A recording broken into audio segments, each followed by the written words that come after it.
అందరికి వందనాలండి. 42వ కీర్తన 1వ వచనం మనం చూసినట్లయితే, దేవా నీ కొరకు నా ప్రాణము ఆశపడుచున్నది. ప్రార్థన చేసుకుందాం. స్తోత్రం స్తోత్రం మహాగణుడా, మహోన్నతుడా, సర్వాధికారి, సర్వశక్తిమంతుడా, అయ్యా ఇంతవరకు మీరు అక్కల నీడల్లో మమ్మల్ని దాచి ఉంచారు, అందుని బట్టి వందనాలు. ఎందరో ఈ రోజును చూడలేనప్పటికీ మీరు ఎక్కల నీడల్లో దాచి ఉంచి మాకు మరొక దినాన్ని అనుగ్రహించారు, అందుని బట్టి వందనాలయ్యా. అయ్యా ఏ యోగ్యత లేని మా కోసం మీరు మహిమను విడిచి భూమికి వచ్చారు, అందుని బట్టి వందనాలు. మేము పొందవలసిన శిక్షను మీరు పొందారు, మాకు నిత్య జీవాన్ని అనుగ్రహించుటకు మిమ్మల్ని మీరు తగ్గించుకున్నారు, అందుని బట్టి వందనాలు. అయ్యా ఏమిచ్చి మీ రుణం మేము తీర్చుకోగలము? అయ్యా మా రక్షణ పాత్రను చేతపట్టుకొని మీ యొక్క రాజ్య సువార్తను ప్రకటించుచు మీ ఆజ్ఞానుసారమైన జీవితం జీవిస్తూ సజీవ యాగంగా మమ్మల్ని మీ కొరకు సమర్పించుకొనుట కంటే ఇంతకంటే మేమేం చేయగలమయ్యా? అందుకు తగిన జీవితమును, అందుకు తగిన మార్పును మాకు దయచేయమని అడిగి వేడుకుంటున్నాను. మీరే నాతో మాట్లాడమని అడిగి వేడుకుంటున్నాను. అయ్యా మీ పాదాల చెంత నన్ను నేను తగ్గించుకుంటున్నాను. నా నోటిని మీ బూరగా వాడుకోండి. మీ మెల్లనైన స్వరాన్ని వినిపించండి. వినగల చెవులను, గ్రహించగలిగే మనస్సును, ఆలోచించే ఆలోచన శక్తిని మాకు దయచేయమని అడిగి వేడుకుంటున్నాను. విన్న వాటిని మా హృదయంలో భద్రపరుచుకొని పాటించుటకు శక్తిని దయచేయమని అడిగి వేడుకుంటున్నాను. దేవా ఇంతవరకు మాకు రక్షకుడవై మమ్మల్ని నడిపిస్తున్న విధానాన్ని బట్టి వందనాలు. నన్ను నడిపించమని, నన్ను మరుగుపరిచి మిమ్మల్ని కనపరుచుకోమని అడిగి వేడుకుంటూ, నా ద్వారా మీరే మహిమా ఘనత ప్రభావములు చేకూర్చుకోమని అడిగి వేడుకుంటూ, యేసయ్య అతి శ్రేష్టమైన నామం నా ఇచ్చిన ప్రార్థన అడిగి వేడుకుంటున్నాను నా పరమ తండ్రి, ఆమేన్. దేవా నీ కొరకు నా ప్రాణము ఆశపడుచుంది. కీర్తనకారుడు ఈ మాట ఎలా రాశాడు అంటే, ఎడారులలో ఉన్నప్పుడు మనకి దుప్పి నీటి వాగుల కోసం ఎలాగైతే ఆశపడుతుందో, లేదా ఎడారిలో నడిచిన మనుష్యుడు ఎలాగైతే నీటి కొరకు ఆశపడతాడో, ఆ విధంగా ఈ యొక్క కీర్తనకారుడంట దేవుని కొరకు ఆశపడుతున్నాడంట, దేవుని ప్రేమ కొరకు ఆశపడుతున్నాడంట, దేవుని సహవాసం కొరకు ఆశపడుతున్నాడంట. మనం చూసినట్లయితే క్యారల్స్ చాలా సంవత్సరాలుగా జరుపుకుంటున్నాం. క్యారల్స్ అనేది ఏంటి అంటే, రక్షింపబడిన మనము రక్షింపబడని ప్రజల కోసము రక్షకుడు ఒకడు పుట్టాడు, ఆయన మీ నిమిత్తము సమస్తాన్ని విడిచివేసి వచ్చాడు అని చెప్పి ఒక సువార్తమానాన్ని, ఒక గుడ్ న్యూస్ని అందించడమే ఈ యొక్క క్యారల్స్ యొక్క లక్ష్యం. The main reason for carols ఏంటి అంటే, దేవుని యొక్క సువార్తను ప్రకటించడం. అది పాటల ద్వారానే కానీ, చిన్న చిన్న వాక్యాల ద్వారానే కానీ, మరి ఏ విధంగానైనా దేవుని సువార్త అనేది ప్రచురింపబడాలి. ప్రభువు చివరిగా ఆయన ఈ లోకాన్ని విడిచిపెట్టి మహిమలో ఆయన వెళ్తున్నప్పుడు, ఆరోహణుడై వెళ్తున్నప్పుడు ఆయన ఒక మాట చెప్తాడు, మీరు సర్వలోకానికి వెళ్ళి సర్వ సృష్టికి ఈ సువర్తమానాన్ని తెలియజేయడి అని చెప్తాడు. దూత కూడా వచ్చి మొట్టమొదటిగా గొల్లలకి ఏం చెప్తుంది? దావీదుపురములో నేడు రక్షకుడు మీ కొరకు పుట్టి ఉన్నాడు, ఈయనే ప్రభువైన క్రీస్తు అని సువర్తమానాన్ని ప్రకటించింది. ఆ తరువాత గొల్లలు వెళ్ళి సువర్తమానాన్ని ప్రకటించినట్లు చూడగలుగుతాం. ప్రభువు తను తాను బలిగా అర్పించుకున్న తర్వాత, ఆయన మరణాన్ని జయించి విజయుడై లేచిన తర్వాత ఆయన శిష్యులు సర్వ సృష్టికి ఈ యొక్క సువర్తమానాన్ని అందించినట్లు మనం చూడగలుగుతాం. చాలా వరకు మనం ఏం చేస్తామంటే, పొత్తిగుడ్డలలో చుట్టబడిన బలహీనుడైన బాలున్నే చూస్తాము, కానీ బలవంతుడు ఎందుకు బలహీనుడయ్యాడు అన్న ఒక్క అంశాన్ని మనం మర్చిపోతూ ఉంటాం. ఎందుకు బలహీనుడుగా ఆయన జన్మించవలసి వచ్చింది? మహిమను విడిచి మహిమాన్వితుడు ఎందుకు భూమికి ఏతించవలసి వచ్చింది?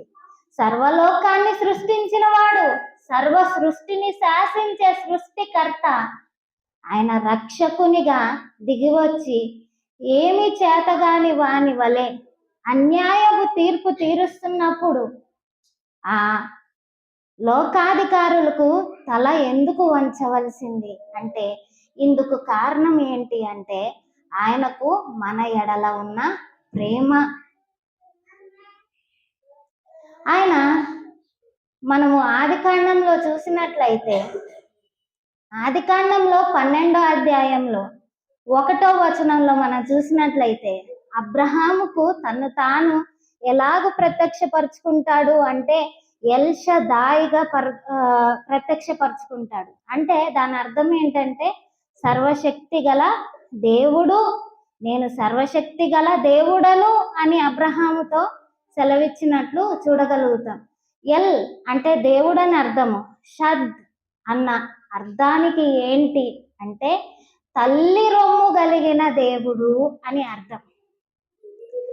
ఒక తల్లి తన బిడ్డను పాలిచ్చి ఎలాగూ పోషిస్తుందో, ఎలాగూ ప్రతి ఒక్క ఆపద నుండి ఆ తల్లి హక్కున చేర్చుకొని ఆ బిడ్డను రక్షిస్తుందో, అటువంటి రక్షకుడు అని చెప్పి తను తాను ప్రత్యక్షపరుచుకుంటున్నాడు.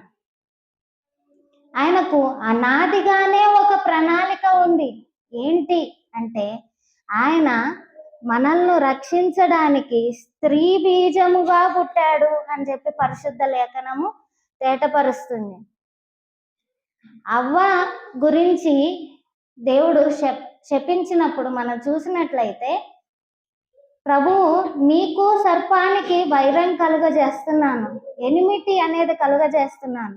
అయితే ఈ సర్పం ఏం చేస్తుందంట, మెడమ మీద కొడుతుంది, కానీ దాన్ని తలను చితకదొక్కును అన్న వాక్యాన్ని మనం చూడగలుగుతాం. తల చితకదొక్కడము అంటే కేవలము అది చేసిన కుట్రకు, అది చేసిన దారుణానికి, అది మనుష్యులందరినీ నశింపజేయడానికి అది పన్నిన దేవుని ప్రణాళికకు విరోధంగా చేసిన పనికి దాని యొక్క తల చితకదొక్కును అని చెప్పి అక్కడ రాయబడింది. ఆ తల చితకదొక్కేది ఎవరు అంటే అక్కడ సర్పంట్ అని రాయబడి ఉంటుంది, సర్పము అని రాయబడి ఉంటుంది. అదే మనము ప్రకటన గ్రంథంలో చూసినట్లయితే ఘట సర్పము అని కూడా రాయబడి ఉంటుంది. ఈ అపవాదే ఆయన సృష్టిని నాశనం చేయడానికి పూనుకొని అలా జరిగించినట్లు మనం పరిశుద్ధ లేఖనంలో చూడగలుగుతాం. అనాదిగానే ఆయన యొక్క ప్రేమ సంకల్పము ఏంటి అంటే మనుష్యులను విడిపించడానికి తానే నరరూపునిగా జన్మించాలని ఆయన ముందుగానే నిర్ణయించుకున్నాడు. ముందుగానే ఎన్నిక చేసుకొని ఆయన జన్మించినట్లు మనం చూడగలుగుతాం. మట్టి నుండి తీయబడిన మానవునికి, మట్టి నుండి తీయబడి నరుని స్వరూపము ఎవరి స్వరూపము అని మనం చదువుతాము. నరుడు దేవుని పోలికలో దేవుని స్వరూపంలో నిర్మించబడ్డాడు. దేవుని పోలికలో దేవుని స్వరూపంలో నిర్మించబడి ఆయన యొక్క జీవాత్మ కలిగిన నరుడు జీవించాలి, నిత్యము ఆయనతో ఉండాలి అంటే కేవలము ఒకటే ఒక్క జవాబు ఏంటి అంటే మరణ శాసనం రాసిన వాడు మరణం అవ్వాలి. ఒక రాజుగా ఆయన శాసనం ఇచ్చాడు, నువ్వు తప్పు చేశావు కాబట్టి, నా ఆజ్ఞను అతిక్రమించావు కాబట్టి నీకు మరణ శిక్ష విధిస్తున్నాను అని చెప్పాడు. ఒక తండ్రిలా ఒక తల్లిలా ఆయన ఏం చేశాడు అంటే ఆ మరణాన్ని తానే కౌగలించుకున్నట్లు మనము పరిశుద్ధ లేఖనంలో చూడగలుగుతాం. మొట్టమొదటిగా తల్లి పాత్ర ఏంటి అంటే రక్షిస్తుంది తన బిడ్డను, ఎల్లకాలము రక్షిస్తుంది, గుండెల్లో పెట్టుకొని చూసుకుంటుంది తల్లి. అటువంటి లక్షణం కలిగిన దేవుడు, తల్లిని పుట్టించిన దేవునికి ఎంత మమకారం ఉంటుందో ఒక్కమారు మనం ఆలోచిద్దాం. తన పిల్లలు నశించిపోతుంటే ఆయన చూడగలడా? ఆయన తట్టుకోగలడా? అందుకే నరరూపునిగా ఈ లోకానికి వచ్చినట్లు చూడగలుగుతాం. పాత నిబంధన గ్రంథంలోను కొత్త నిబంధన గ్రంథంలోను మనం చూసినట్లయితే పాత నిబంధనలో అనేక మార్లు క్రీస్తుని గురించి ప్రస్తావించబడింది. పస్కా పండుగే గాని, పస్కా అన్న పండుగకు అర్థము ఏంటి అంటే డెత్ టు లైఫ్ అని అర్థం. పరిశుద్ధ గ్రంథంలో పస్కా అన్న పండుగకు అర్థము ఏంటి అంటే డెత్ టు లైఫ్, మరణము నుండి జీవం. అది కేవలము కలిగింది ఆ రోజు వాళ్ళకి ఎలాగూ అంటే ఒక గొర్రె పిల్లను తీసుకొచ్చి వాళ్ళు బలిగా అర్పించి ఆ యొక్క రక్తాన్ని వాళ్ళ యొక్క ద్వారబంధములకు వాళ్ళు రాసుకున్నప్పుడు మాత్రమే వాళ్ళు రక్షింపబడ్డారు. లేకపోతే మొదటి యొక్క పిల్లలు, అది జంతువులే కానీ మనుషుల పిల్లలే కానీ వాళ్ళందరూ చనిపోయినట్లు మనం పరిశుద్ధ లేఖనంలో చూడగలం. మరణాన్ని తప్పించడము కేవలము ఆ యొక్క రక్తం వలనే అవుతుంది అని ప్రభు తేటపరిచాడు. మనం చూసినట్లయితే పాత నిబంధన రక్తం ద్వారా నిబంధన చేయడం జరిగింది. పరిశుద్ధ లేఖనంలో కొత్త నిబంధన చూసినట్లయితే అది అంతకన్నా శ్రేష్టమైన రక్తంతో నిబంధన చేయబడింది. నిబంధన అంటే అది కొట్టివేయబడింది, ఎల్లకాలము నిలిచేది. ఆ నిబంధనను ఆయన చేశాడు. ఎందుకు చేశాడు అంటే ఆయన మనల్ని ప్రేమిస్తున్నాడు అని ప్రభు తేటపరుస్తున్నాడు. ఇర్మియా 33:31లో మనం చూసినట్లయితే 31వ అధ్యాయంలో మనము శాశ్వత ప్రేమతో నేను నిన్ను ప్రేమించి ఉన్నాను కనుక విడువక నీ ఎడల కృప చూపుచున్నాను అని ప్రభు తేటపరుస్తున్నాడు. శాశ్వతమైన ప్రేమతో ఆయన మనల్ని ప్రేమిస్తున్నాడంట, విడువక, అందుకే మన ఎడల కృప చూపిస్తున్నాడంట.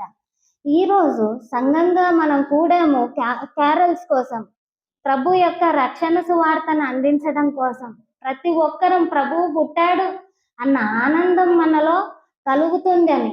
కాకపోతే బలహీనంగా ఉన్న ఒక శిశువుని చూస్తున్నాం, కానీ ఆ బలహీనమైన శిశువు ఏం చేశాడు అన్నది మర్చిపోతున్నాం. ఆయన ఎందు నిమిత్తం వచ్చాడు అన్నది మర్చిపోతున్నాం. ఆయన ఏమి చెయ్యగల సమర్థుడు అనేది మర్చిపోతున్నాం. వాక్యము శరీరధారి అయ్యాడు అని చెప్పి పరిశుద్ధ లేఖనం తేటపరుస్తుంది. ఆ వాక్కులో ఎంత శక్తి కలిగి ఉంది అంటే ఆ వాక్కు ఏం చేసిందంట, ఆది కాండములో మనం చదువుతున్నట్లయితే వాక్కు వలన సృష్టి అంతా సృజింపబడింది అని పరిశుద్ధ లేఖనం తేటపరుస్తుంది. వాక్కు వలన సమస్తం కలిగింది అని తేటపరుస్తుంది. ఆ వాక్కే శరీరధారి అయి కృపా సత్య సంపూర్ణునిగా మన మధ్య వసించాడంట. కృప అంటే ఎన్నిక లేని వారికి ఆ యోగ్యతను కలిగించడం, అది కృప. సత్యము అంటే అది కేవలము దేవునిలో వసించేది, దానికి చీకటికి సంబంధము లేదు, వెలుగు సంబంధులు. సత్యము ఎప్పుడు వెలుగుతో నిండి ఉంటుంది అని ప్రభు తేటపరుస్తున్నాడు. సత్యమును ధరించిన ప్రతి వ్యక్తి దేవుని వెలుగులో నిత్య జీవార్థముగా నడుస్తాడు అని ప్రభు తేటపరుస్తున్నాడు. ఈరోజు సత్యమను దట్టిని మనము కట్టుకొని ఉన్నామా అని ప్రభు తేటపరుస్తున్నాడు. 91లో కీర్తనలో మనం చూసినట్లయితే సత్యము డాలునై ఉన్నది అని ప్రభు తేటపరుస్తున్నాడు. సత్యం అనేది మనకు ఒక డాలు లాగా. డాలు అంటే అపవాది నుంచి వచ్చే వ్యతిరేకమైన శక్తుల నుండి కాపాడే ఒక ఆర్మర్ అన్నమాట. ఆ ఆర్మర్ అనేది మనకుందా? డాలు అనేది, షీల్డ్ అనేది మనం ధరించి ఉన్నామా అని ప్రభు ప్రశ్నిస్తున్నాడు. ఆయన వెలుగు సంబంధి. అయితే వెలుగు ప్రతి క్షణము లోకానికి వస్తూ ఉందంట. కాకపోతే లోకము వెలుగు వద్దకు వెళితే, వెలుగు దగ్గరికి వెళ్తే మరుగై ఉన్న తన పాపపు బ్రతుకు అనేది బయలుపడిపోతుంది, తన పాపపు బ్రతుకు అనేది వెల్లడైపోతుంది అని చీకటితో కలిసిపోతున్నాడంట మానవుడు. పరిశుద్ధ లేఖనం తేటపరుస్తుంది. వెలుగు సంబంధులుగా ఉండమని ఆయన తేటపరుస్తున్నాడు. ఆయన వెలుగై ఉన్నాడు కనుక మనం కూడా నిత్యము వెలుగుగా ఉండాలి అని ప్రభు తేటపరుస్తున్నాడు. యెషయా 9వ అధ్యాయం 6వ వచనంలో చూసినట్లయితే ఆయనకు కొన్ని బిరుదులు ఉన్నాయి. మొట్టమొదటిగా ఆశ్చర్యకరుడు అని ఉంది. మానవునికి ఆయన చేసిన మొట్టమొదటి ఆశ్చర్య కార్యం ఏంటి అంటే, మానవుడు తప్పిపోయాడు, దేవుని ఆజ్ఞను అతిక్రమించాడు. ఇంకెప్పుడు దేవుని ముఖమును చూసే యోగ్యత లేదు మానవునికి. సమస్తాన్ని కోల్పోయాడు. దాస్యత్వంలో బతుకుతున్న అతనికి రక్షణ కార్యం జరిగించాడు, రక్షణను చేతికి అందించాడు. ఆయన ఆశ్చర్య క్రియలు చేయు దేవుడై ఉన్నాడని తన్ను తాను తేటపరుచుకుంటున్నాడు. ఈరోజు ఎంతమంది మీ రక్షణను నిర్లక్ష్యపరుస్తున్నాం అని ప్రభు ప్రశ్నిస్తున్నాడు. మన చిన్న చిన్న కోరికల కోసం లోకంతో మనం కలిసిపోవడానికి, లోకం వాళ్ళు ఏమంటారో, నా ఫ్రెండ్స్ ఏమంటారో, నా బంధువులు ఏమంటారో అని అనుకొని వాక్య విరోధముగా, వాక్యానికి వ్యతిరేకమైన పనులు మనము చేస్తున్నామని పరిశుద్ధాత్మ దేవుడు తేటపరుస్తున్నాడు. అందుకే ప్రభువు చెప్తున్న మాట ఏంటి అంటే, మనము పండుకొన్నప్పుడు, మనము లేచినప్పుడు, మనం తిరిగినప్పుడు, మనం మన పనులలో ఉన్నప్పుడు ఆయన నిత్య జీవార్థమైన వెలుగును ఇచ్చు వాక్యాన్ని మన అంతరంగంలో ఎప్పుడు మననం చేస్తూ ఉండాలి అని చెప్తున్నాడు. దివారాత్రాలు ధ్యానించమని చెబుతున్నాడు ప్రభు. దివారాత్రాలు ధ్యానించడము అంటే ఎలాగో ధ్యానిస్తాము? బైబిల్ని పట్టుకొని తిరుగుతామా? ప్రతి క్షణం బైబిల్ని పట్టుకొని తిరగగలమా? తిరగలేము. అయితే ఆ వాక్యాన్ని ఎక్కడ రాసుకోమంటున్నాడు ఆయన? మన హృదయంలో రాసుకోమంటున్నాడు. మన హృదయంలో నిత్యము ఆయన యొక్క రక్షణ కార్యాన్ని స్తుతిస్తూ, ఆయన యొక్క ఆశ్చర్య క్రియలను స్తుతిస్తూ, నా ప్రాణమా యెహోవాను సన్నుతించుము, నా అంతరంగమున ఉన్న సమస్తమా ఆయన చేసిన మేలులను మరువకుము, నా ప్రాణమా యెహోవాను సన్నుతించుము అని చెప్పి దావీదు చెబుతున్నాడు. ఆయన్ని ఎల్లు వేళలా మనము ఏం చేయాలంట? సన్నుతించాలి. ఆయన్ని సన్నుతించాలి, ఆయనను స్తుతించాలి. ఆయన చేసిన ఆశ్చర్య క్రియలను బట్టి మనం ఆయన్ని ఎల్లవేళలా ధ్యానించాలని ప్రభువు తేటపరుస్తున్నాడు. ఈరోజు మన హృదయాలలో ఎంతవరకు ఆయన్ను ధ్యానిస్తున్నాము, ఎంతవరకు ఆయన యొక్క పోలికగా మనము ఈ లోకంలో జీవిస్తున్నాము ప్రభువు ప్రశ్నిస్తున్నాడు. ఆయన నిత్యుడగు తండ్రిగా తను తాను బయలుపరుచుకుంటున్నాడు. నిత్యము మనకు తండ్రిగా ఉంటానని చెప్పి ఆయన వాగ్దానం చేస్తున్నాడు. తండ్రి తన బిడ్డలను ఏనాడు విడిచిపెట్టడని ఆయన తేటపరుస్తున్నాడు. అది మరణమైన జీవమైన, మరణాన్ని మింగివేసింది కేవలం మన కోసమే కదా. ఓ మరణమా నీ ముళ్ళెక్కడా అని ఆయన ప్రశ్నిస్తున్నాడు. మరణాన్ని మింగివేసింది మన కోసమే కదా. నిత్య జీవాన్ని మనకి ఇవ్వడానికి ఆయన మరణం పొందాడు కదా. అటువంటి నిత్యుడగు తండ్రితో మనము సహవాసం చేయటం లేదు అని ఆయన ప్రశ్న వేస్తున్నాడు. ఆయన తన బిడ్డల కోసం ఎల్లవేళలా చేతులు చాపుతున్నాడంట. కానీ ఆయన కౌగిటిలో ఒదగడానికి మనం ఇష్టపడటం లేదని ప్రభు తేటపరుస్తున్నాడు. ఎంతకాలము ఆయన పాకలో పుట్టాడు, మన కోసం పుట్టాడు, హల్లెలూయా అనుకొని పండుగ చేసుకొని పండుగ సమాప్తమైపోయింది, పాత బతుకులోనే మనం జీవిద్దామని చెప్పి ఎంతకాలము ఆయన్ని ఆయాసపడతాము అని ప్రభువు ప్రశ్నిస్తున్నాడు.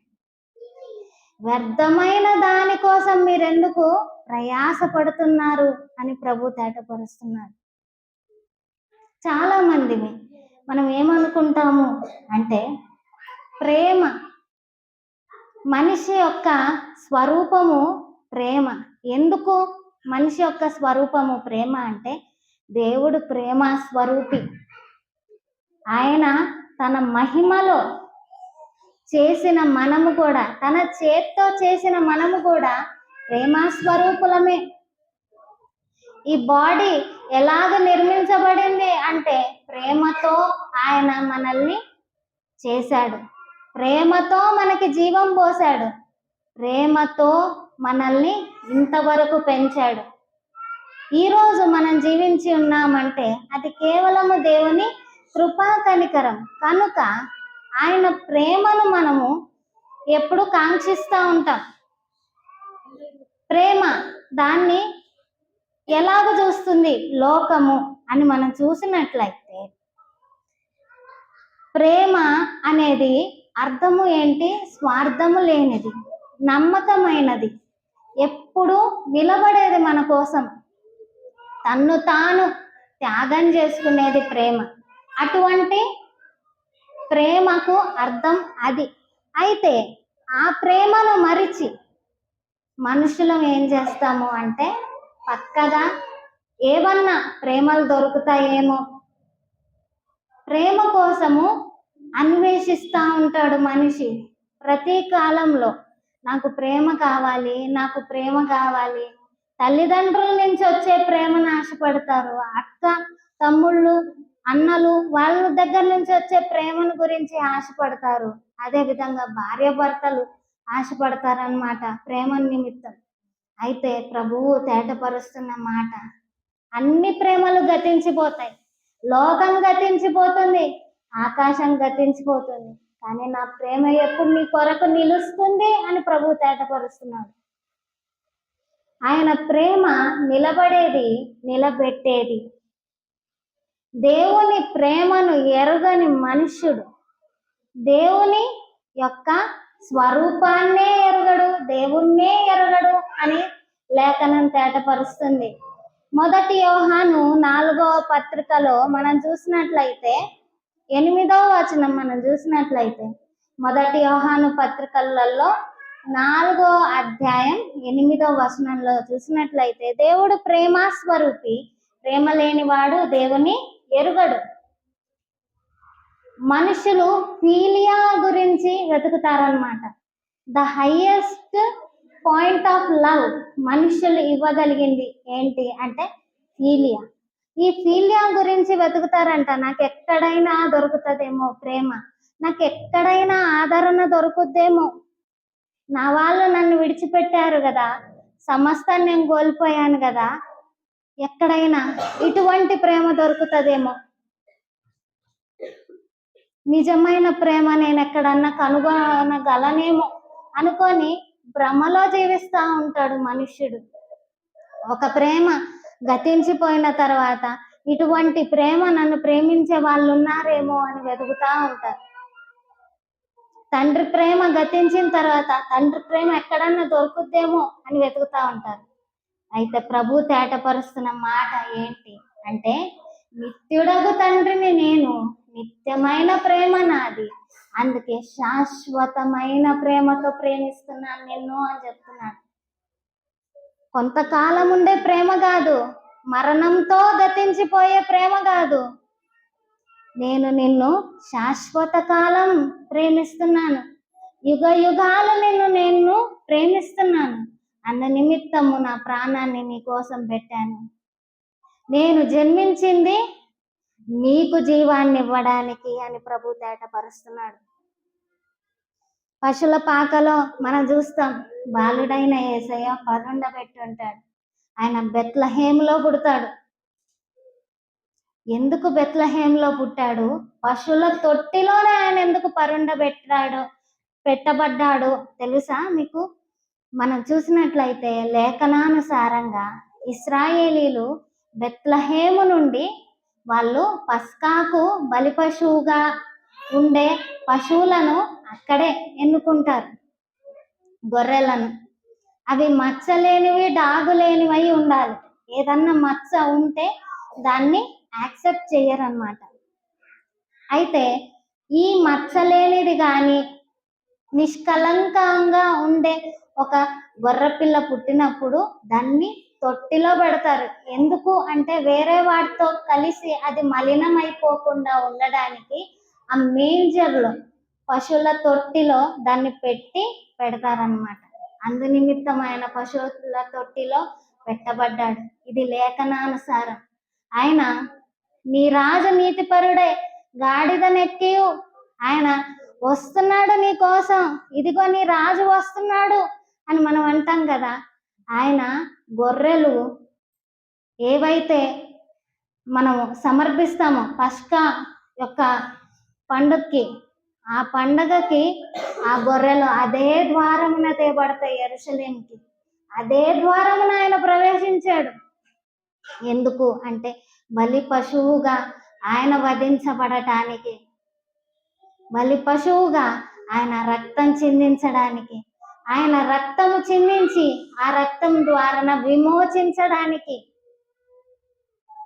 ప్రతిసారి పాపము చేసిన వాళ్ళు వెళ్ళి వాళ్ళు గొర్రెలను లేకపోతే పావురములను వాళ్ళ యొక్క డబ్బుల, వాళ్ళ యొక్క ఆర్థిక స్థితిని బట్టి వాళ్ళు వెళ్ళి కొన్ని ప్రాయశ్చిత్తం చేసుకునేవాళ్ళు. కాకపోతే మన కొరకు ఒకే మారు ఆయన ప్రాయశ్చిత్తం చేశాడంట. ఆయన ఒకే మారు మన నిమిత్తము తన్ను తాను తగ్గించుకున్నాడంట.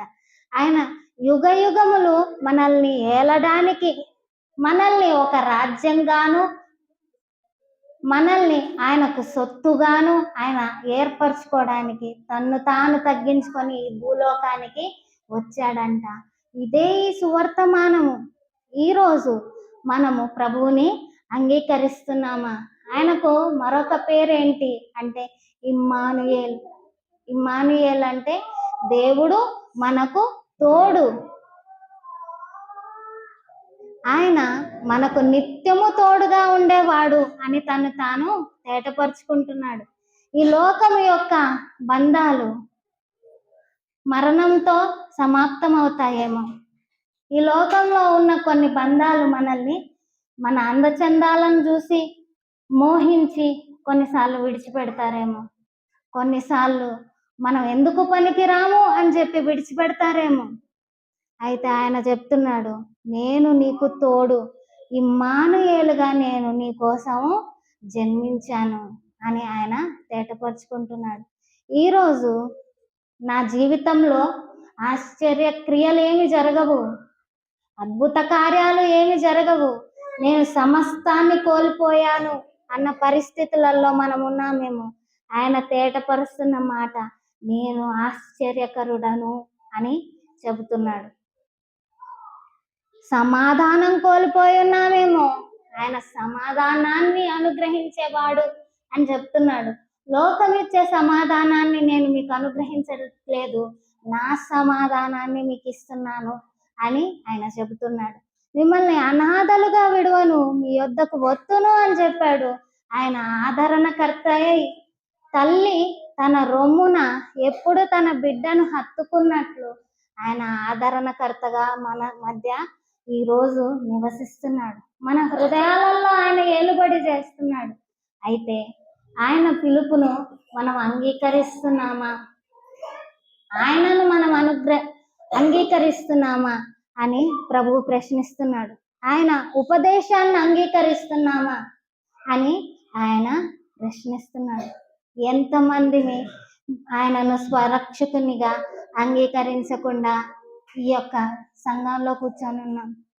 సంఘము అంటే ఆయన మన నిమిత్తము ప్రాణము ధారాపాతంగా పోసి ఆయన వెల చెల్లించి కొన్నాడు. అది ఆయన సొత్తు. ఆయనను అంగీకరించకుండా ఒక సంఘంగా కూడినప్పుడు అది ఎంత మాత్రము శ్రేష్టమైనది కాదు అని ప్రభు తేటపరుస్తున్నాడు. ఈరోజు మనము లోపల అంగీకరిస్తున్నామేమో ఈయన రక్షకుడే అని, బాప్తిస్మం ద్వారా మనము ధృవీకరించటం లేదేమో ప్రభువు ప్రశ్నిస్తున్నాడు. ఈరోజు నువ్వు నన్ను అంగీకరించకపోతే రేపు నిన్ను అంగీకరించను అని ప్రభు తేటపరుస్తున్నాడు. ఈరోజు నేను నీ తండ్రిని అని అంగీకరించకపోతే నీవు నా బిడ్డవని నేను నా తండ్రి ఎదుట అంగీకరించను అని ఆయన చెప్తున్నాడు. అనేక మార్లు లోక నిమిత్తం మనము ప్రభుని వదిలిపెడతా ఉంటాం. లోకాశల నిమిత్తం, లోక భోగాల నిమిత్తం. ప్రభువు సెలవిస్తున్న మాట, ఈరోజు ఒక బిడ్డగా నా యొక్క ఎద మీద ఒదగకపోతే, నా యొక్క ఆజ్ఞానుసారంగా నీవు నడవకపోతే నేను రోజు వస్తాను, దొంగవలే వస్తాను. దొంగవలే నాకు సంబంధించిన గొర్రెలనన్నిటినీ తీసుకొని పోతానని ప్రభు తేటపరుస్తున్నాడు. ఈరోజు మొదటి రాకడ నిత్య జీవాన్ని ఇవ్వడానికి వచ్చాడు. రెండవ రాకడ ఆయన తన ప్రజలను తీసుకొని వెళ్ళటానికి, నిత్యం యుగ యుగాలు ఆయన రాజ్యంలో వాళ్ళతో ఏలడానికి ఆయన వస్తున్నాడు. ఈరోజు సంఘంగా మనం సిద్ధంగా ఉన్నామా? ప్రశ్నించుకుందాం, పరీక్షించుకుందాం. ప్రభు ఈ వాక్యాన్ని దీవించునుగాక. ఆమేన్.